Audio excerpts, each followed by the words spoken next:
आगरा में एक सिद्ध पुरुष रहते थे, संत महात्मा।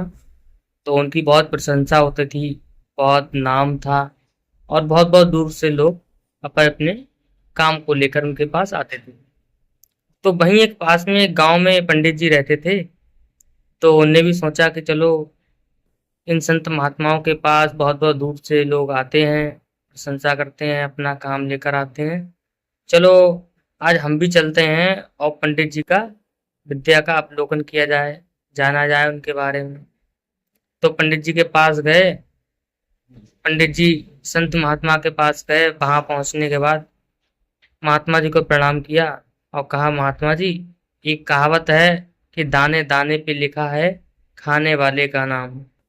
तो मैं ये 4 दाने अपने घर से लेकर आया हूँ और आप ये बताइए इन 4 दानों पर किसका नाम लिखा है, कौन कौन खाएगा, किसके पेट में ये दाने पहुंचेंगे। तो वह उन्होंने देखा, अपनी विद्या के सहारे से उन्होंने ध्यान लगाया। ध्यान लगाने के बाद बताया कि ये जो 4 दाने हैं, कुछ दूरी पर यहाँ से एक गांव है, उस गांव में पेड़ के ऊपर पक्षी बैठे हैं, कोयल वगैरह। तो ये 4 दाने उनके पेट में जाएंगे। तो पंडित जी ने क्या किया कि बहुत सहारे से, प्रेम से, चालाकी दिखाकर उन्होंने वह 4 दाने लिए और अपने मुंह में डाल लिए। उन 4 दानों को खा लिया। वह तो उनके पेट में पहुंच गए। तो कहा उन्होंने कि महात्मा जी, अभी तो आप कह रहे कि इन पे 4 दानों पे उनका नाम लिखा है, ये तो हमने खा लिए, तो आपकी विद्या तो फेल हो गई। तो कोई बात नहीं, वहां से महात्मा जी का तिरस्कार करके चलने दी। और रास्ते में चलते आए, अपने घर की तरफ जा रहे थे और रास्ते में एक वही वृक्ष पड़ा रास्ते में। तो अचानक से एकदम उनकी तबीयत खराब हो गई, पंडित जी की।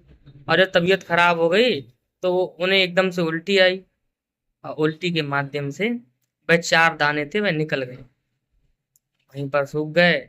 और सूखने के बाद और जो पक्षी बैठे थे उन्होंने वह दाने सूंघ लिए, उनके पेट में पहुंच गए।